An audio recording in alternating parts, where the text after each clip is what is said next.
Om Tat Sat. Welcome to Gyan Bhakti. We focus on spirituality, a journey to self-realization.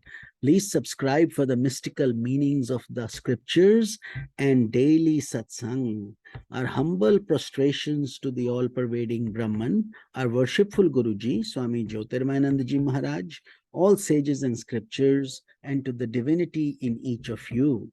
We are currently exploring Kundalini Yoga. Commentary is by Sri Swami Jyotirmayananda and narrated by myself, Swami Nikhilananda. So in today's satsang, we will be covering Kundalini, the barometer of spiritual advancement.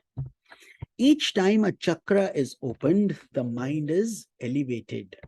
When Kundalini is confined to the lower three chakras, Mooladhara, Swadhisthana, and Manipura, the mind is still involved in the illusions of food, sex, and the pleasures of the senses. But when the Kundalini rises beyond these to the Anahata, Vishuddhi, and Agya chakra, one becomes increasingly aware of the vast realms of lofty spiritual experience, wherein the senses are transcended. When the Kundalini operates through the Anahata chakra, the mind moves into the realms of philosophy, religion, and mysticism.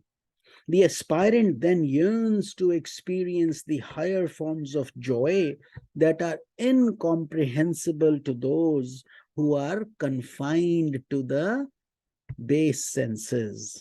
This process is more intensified when the Vishuddhi chakra is awakened, that is the throat center. Then, as the Kundalini enters the Agya chakra, the mind becomes so highly purified that the intellect becomes intuitive.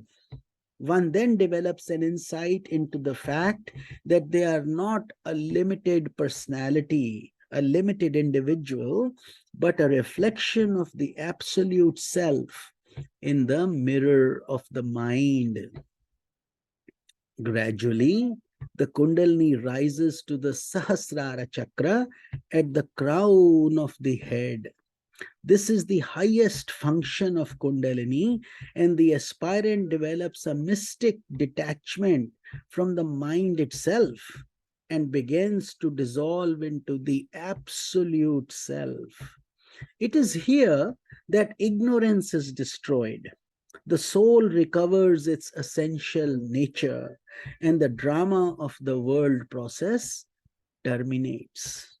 Thus, Kundalini Shakti is like a barometer that indicates spiritual progress and levels of consciousness in a human being. That is, the higher the Kundalini Shakti ascends the Shushumna, the more integrated the personality. However, there is a difference between Kundalini Shakti moving up and down the Sushumna in a natural way each day, as it does in every person to some extent, and the mastery over Kundalini Shakti that secures one stable place in higher chakras.